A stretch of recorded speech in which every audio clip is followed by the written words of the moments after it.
kilo ang umpisa ng unit of measurement ng mga bagay na malalaki o mabibigat.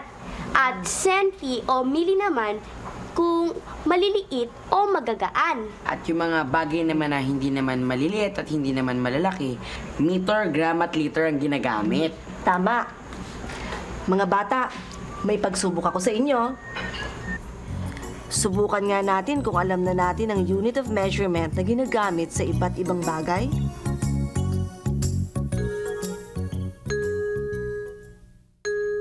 Haba ng mesa.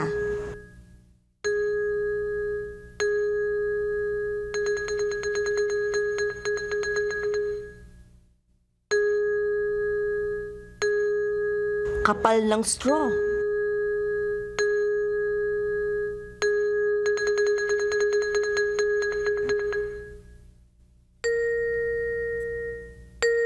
Layo ng Bulacan sa Maynila.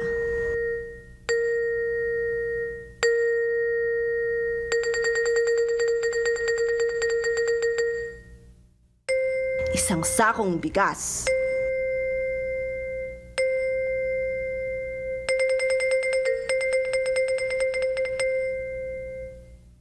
Timbang ng isang bayabas.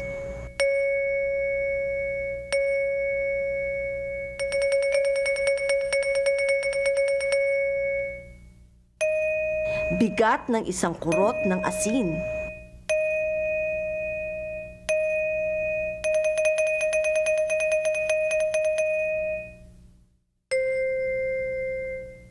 Ang lamang tubig ng isang swimming pool.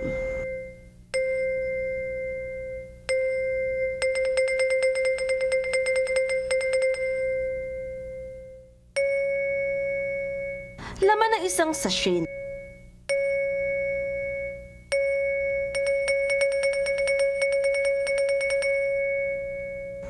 Laman ng karton ng gatas.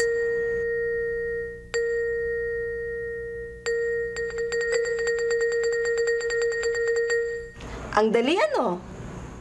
Nakakalito naman yata. Ano kaya ang pagkakaiba ng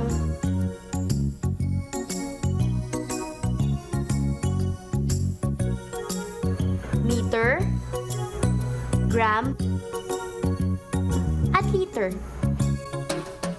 1 meter equals 1,000 millimeters. Kung 1 meter ang haba ng 1,000 na langgam na magkakasunod, gaano kahaba ang 1 millimeter?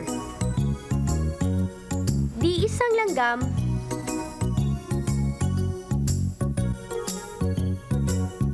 one gram equals 1,000 milligrams.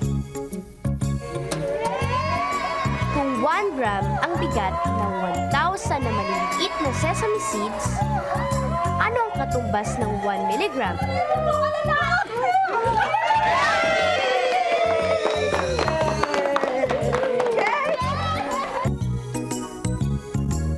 Isang napakaliit na sesame seed. 1 liter equals 1,000 milliliters. Kung ang 1,000 small cups ng soft drinks ay katumbas ng 1 liter, gaano kakonte ang 1 milliliter?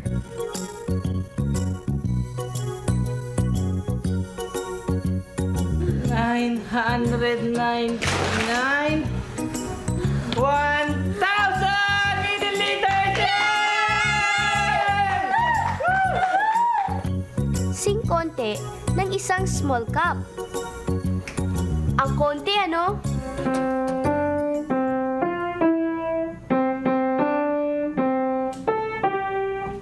Nahihirapan ba kayong isipin kung gaano kalaki o kahaba ang mga ito? Mas malaki ang mga ito kaysa meter, gram at liter. Mag-imagine tayo 1,000 meters is equal to 1 kilometer. Kung 1 meter ang haba ng isang talon, ilang beses akong tatalon para makompleto ko ang 1 kilometer? Di 1,000 times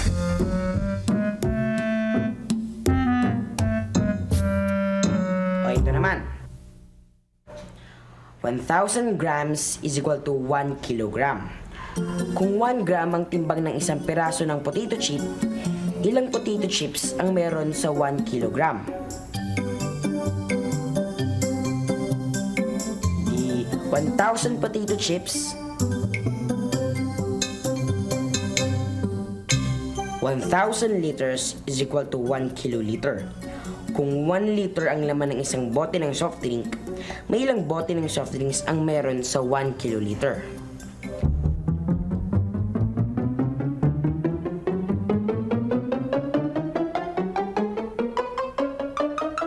Di 1,000 na bote. Ang dali, di ba?